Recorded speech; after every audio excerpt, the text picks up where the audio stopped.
ये थप्पड़ कांड बहुत पहले हो जाना चाहिए था। उनको सल्यूट करता हूँ, उनको धन्यवाद देता हूँ, और मौका मिला तो मैं उनको मिल करके विचार विमर्श भी करेंगे, आशीर्वाद भी देंगे और बहन को सपोर्ट करके आएंगे। थप्पड़ नहीं मारा है, वो उसको आईना दिखाने का काम किया है। नमस्कार, मैं हूं जसवंत कनेला। और जैसे कि आपको पता भी 2 दिन से मामला बड़ा गरमाया हुआ है कंगना राणा थप्पड़ कांड का। तो उसको लेके सुनील राज बामणी एडवोकेट से हम बात करेंगे भी वो मामला सही कि गलत है। तो उनको इस मामले को लेकर उनसे हम बात करेंगे। आप भी हमारे साथ जुड़े हैं। तो भाई साहब कैसे हो? जी नमस्कार। तो ये जब कल थप्पड़ कांड हुआ है, इसके बारे में आप क्या कहना चाहोगे? क्या है देश के लिए सही है कि गलत? मैं सबसे पहले तो आपके चैनल का धन्यवाद करता हूं जो आपने ये मुद्दा उठाया और हमारे को इस लायक समझा कि भाई इस मुद्दे के ऊपर अपने विचार विमर्श कर सकें। आज जो ये थप्पड़ कांड हुआ है, ये थप्पड़ कांड बहुत पहले हो जाना चाहिए था, और ये थप्पड़ कांड अकेली कंगना रनौत के ऊपर नहीं होना चाहिए था। ये उन सभी एक्ट्रेस और एक्टर के ऊपर थप्पड़ कांड लागू होता है जो अपनी एक गंदी जो लाइन है, जो ये लाइन है एक्ट्रेस की, सारी दुनिया को बिगाड़ के अब वो मतलब राजनीति में आकर के अपने पाप जो सुधारना चाहते हैं। उनके लिए मेरा इतना ही कहना है कि भाई राजनीति जो है वो देश की दिशा और दशा तय करती है। ये जो जितनी भी एक्ट्रेस हैं, इन लोगों की दुनिया ही अलग होती है। इन लोगों को आम धरातल की कोई जानकारी नहीं होती है, ना राजनीति की जानकारी होती है, ना आम जो समाज की जानकारी होती है, ना गरीब की किसी गरीब मजदूर की जो समस्याएं हैं और जरूरतें हैं उनका इनको पता होता है, ना ही किसान की जो क्या क्या जरूरतें हैं और क्या समस्याएं हैं उनका पता होता है, ना व्यापारी कर्मचारी किसी के बारे में कोई जानकारी नहीं होती।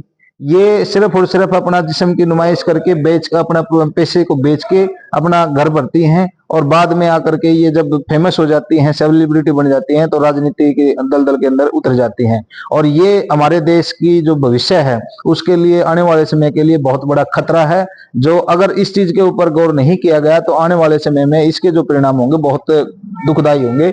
और जो आज हमारी बहन है ये जो कुलविंदर कौर जी, मैं उनको सल्यूट करता हूं, उनको धन्यवाद देता हूं, और मौका मिला तो मैं उनको मिल करके विचार विमर्श भी करेंगे, आशीर्वाद भी देंगे और बहन को सपोर्ट करके आएंगे। मैं उनके साथ में हूं, अपने पूरी टीम के साथ में, पूरी जनशक्ति मंच जो है उनके साथ में है। जब भी बहन को जरूरत होगी हम वहां पे तन मन धन से पहुंचेंगे।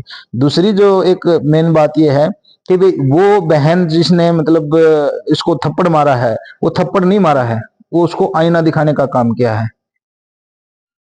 उसको आईना दिखाया कि भाई ये तुम्हारी इतनी ही औकात है, यही हैसियत है, तुम्हारा यही होना चाहिए, यही असर होना चाहिए, तुम किसी और का हक खा रहे हो। ऐसे ऐसे युवा पीढ़ी के अंदर आज ऐसे ऐसे जो पॉलिटिकल जो बच्चे हैं, पॉलिटिकल सिलेबस के जो बच्चे हैं, वो बेचारे धक्के खाते फिर रहे हैं, और ये अपनी सेलिब्रिटी होने का फायदा उठा करके उस उन सभी जो स्टूडेंट्स हैं, वो जो प्रार्थी हैं, उन सभी का हक खा के बैठ जाते हैं। ऐसे देश के अंदर जिस जो परिवेश के अंदर हम रह रहे हैं उसके अंदर किसान और मजदूर की अहमियत है, व्यापारी की अहमियत है, कर्मचारी की अहमियत है। उनको आगे आना चाहिए, ना कि ऐसे ऐसे सेलिब्रिटी जो मतलब अपने गंद को बेच कर करके आज मतलब सेलिब्रिटी बने बैठे हैं और वो उनका हक खा रहे हैं। अगर देखा जाए तो आज के दौर में जो पॉलिटिक्स है, राजनीतिक पार्टियां है, उन्होंने जो है सेलिब्रिटी हो या फिर साधु संत हो, उनको जो ज्यादा आगे लेके आने का काम कर रहे हैं। क्या आप कहोगे इसके बारे में? आगे नहीं आ रहे हैं, ये हमारे देश का दुर्भाग्य है, और हमारा जो आने वाली पीढ़ी है, जो हमारे आने वाला भविष्य है, उसको कहीं ना कहीं गर्क में डालने का काम किया जा रहा है। जिन लोगों को समाज के बारे में नॉलेज ही नहीं होती है, जो एक साधु बन गया, संत बन गया, फकीर बन गया, उसको मतलब राजनीति में आकर के मतलब उस जो राजनीतिक मतलब पृष्ठभूमि है उसको कहीं ना कहीं धूमिल करने का काम किया जाता है।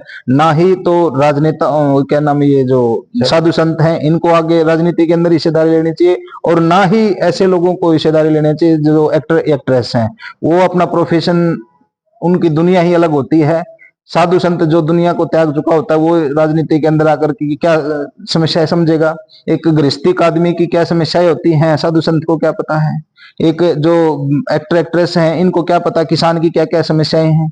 ये सिर्फ और सिर्फ रील और रियल में बहुत अंतर होता है। अगर देखा जाए अब तो दोनों को मिक्स किया जा रहा है। अगर देखा जाए तो बहुत से ऐसे लोग हैं जिन्होंने 20-20 साल जो है पार्टियों के अंदर मेहनत करी है, पैसे लगाए हैं, जी जान से जो है उनकी सेवा की है, लेकिन आज वो वहीं के वहीं धरे रह जाते हैं और कोई भी साधु संत या सेलिब्रिटी आता है उनको मौका दे दिया जाता है।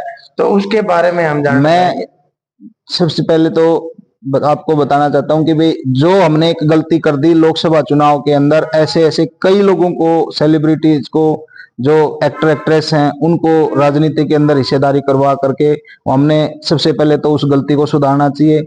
हम उस गलती को कैसे सुधार सकते हैं? आने वाले समय में विधानसभा के चुनाव जा रहे हैं, ये फिर आएंगे और फिर जो है ना, ये हमारे मतलब जो बीच में आकर के हमारे को मूर्ख बना करके फिर हमारे को भ्रमित करने का काम करेंगे। लेकिन मैं आम जनता से अपील करता हूं कि वे ऐसे लोगों से बचें, और जो भी मतलब राजनेता या जो सेलिब्रिटी हैं वो अगर राजनीति के अंदर हिस्सेदारी करते हैं तो उनको आईना दिखाने का काम करें। अगर जरूरत पड़े तो दोबारा से थप्पड़ कांड को दोहराने में देर ना लगाएं।